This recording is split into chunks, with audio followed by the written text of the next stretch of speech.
feel the sun here on Kiwi. Time now, 17 minutes past 9. Live from the New Scientist Labs, it's Janine Young with Whammo on Kiwi.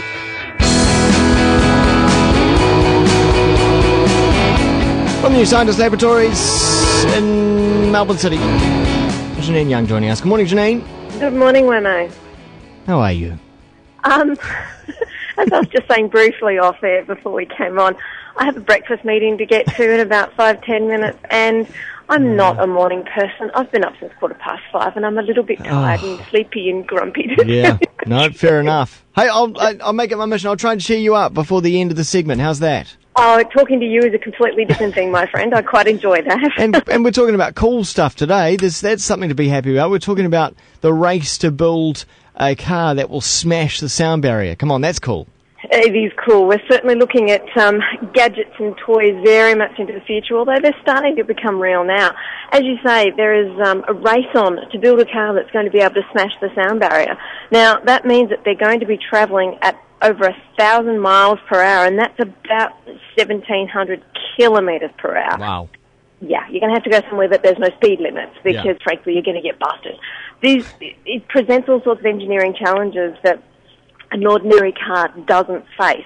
Just getting up to that speed in the first place is something of an engineering challenge, but the wheels alone at that sort of speed are going at around 10,000 revolutions a minute, so RPM, and at the rim they're experiencing about 50,000 G. That's pretty horrific stuff, which means that those wheels are just ordinary wheels are going to get torn apart, which means that they'll need to be solid titanium or carbon reinforced aluminium. Yeah. And above 250 miles an hour, wheels like that actually act like rudders or aerofoils, so it's more like controlling a plane or a boat than it is controlling a car. Right, so they'll barely even touch the surface that they're riding on. Well, they're going to have to, because otherwise they're going to have no stability and means they're actually going to take off. So you've got your aerodynamics to consider, but just getting up to it. I mean, you've got to have either a rocket or some kind of supersonic engine behind you, and it's got to provide an awful lot of power awfully quickly, because you've got to think about the length of the runway that you need to be able to deal with as well. And they're talking about anything up to 18 miles, and this is a British article, so it's working in miles, and I wasn't going to go through and convert everything, but it's a big distance. I think that's the bottom line. We all understand.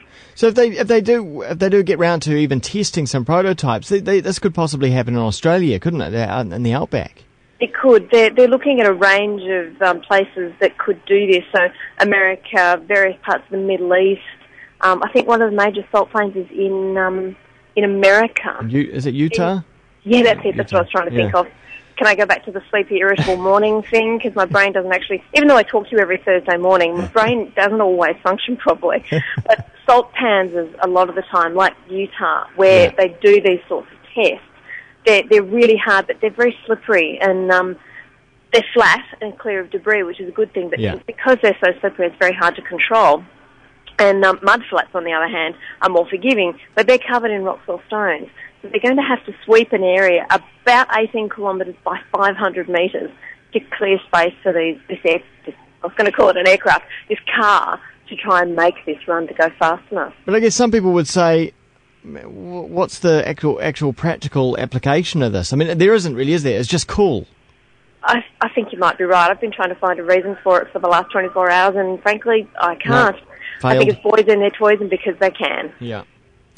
Well, we'll keep on following that one. I'd certainly love to see it at some stage. Hey, now for this next story, I'm going to play this little clip here for this next story. Hang on, here we go.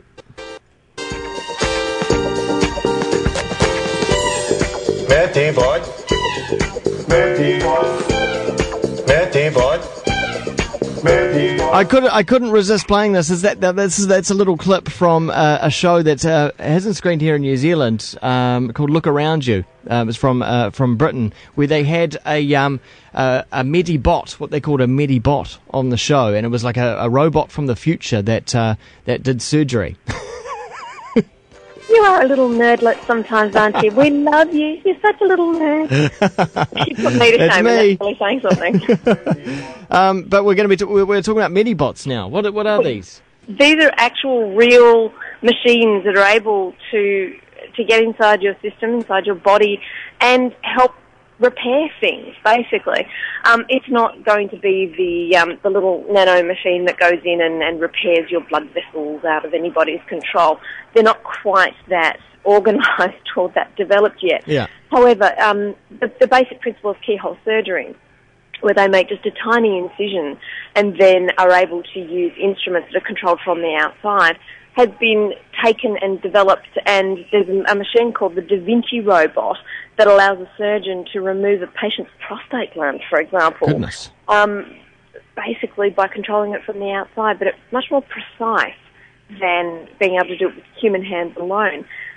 Most people would know about the capsule camera that you can swallow. It's 2.5 centimetres long, and you just swallow it, and it's able to take pictures all the way along your gut, even the middle gut, which they can't get to at the moment with the standard endoscopy techniques that they use. So they either go down your mouth or up your backside.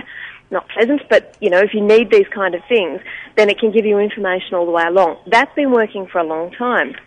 But there's another called the ViRob. I love this one. It sounds a little bit rude, but it's not. It's a little 5 millimetre by 1 millimetre long machine that has little vibrating legs on it, and it's made to fluctuate by an electromagnetic field that moves the legs. So it kind of crawls along and is able... It's just so cool. It's able to deliver cancer drugs, get into hard-to-reach areas, could get inside the lung, for example, to be able to visualise what's going on down there. And eventually take over, I suppose. Let's hope not. They're thinking that this ViRob in particular might be particularly good for people with hydrocephaly, which is having fluid on the brain, because they have to put shunts to drain into the excess fluid, and over time they tend to get blocked. So what they're thinking of doing is having one of these little ViRobs in there that every month or so they can actually send this device up and down the shunt to clear it. Which means that the shunt. The shunt. It's literally the term they use to try and move the fluid off the brain, because too much fluid on the brain means it builds up pressure, and that's a bad thing. So they think if they can keep it clear by this little machine running up and down, it means they don't need to be replaced every 5 years. And I suppose it could massage your hippopotamus, or whatever it was called. The hippocampus, like we were talking about last week. I hope it doesn't get down into the hippocampus. That's probably not a good thing. Excellent. Well, that's Medibot. Let's hope that they don't have bad ones that they send in that latches onto your spinal cord and takes over. That's a bad thing. These ones are still under human control. Right. Oh, good. Good to know. Yes. I thought that might make you happy. Janine Young, well done. I think you managed to get through it all fine. Well done. Until next time, I suppose. Yes, I'll talk to you again. Cheerful and happy as always next week. Let's hear a bit more Medibot. Medibot.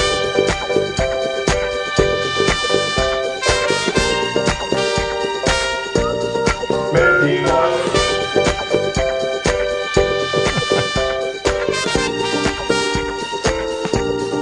Medibot.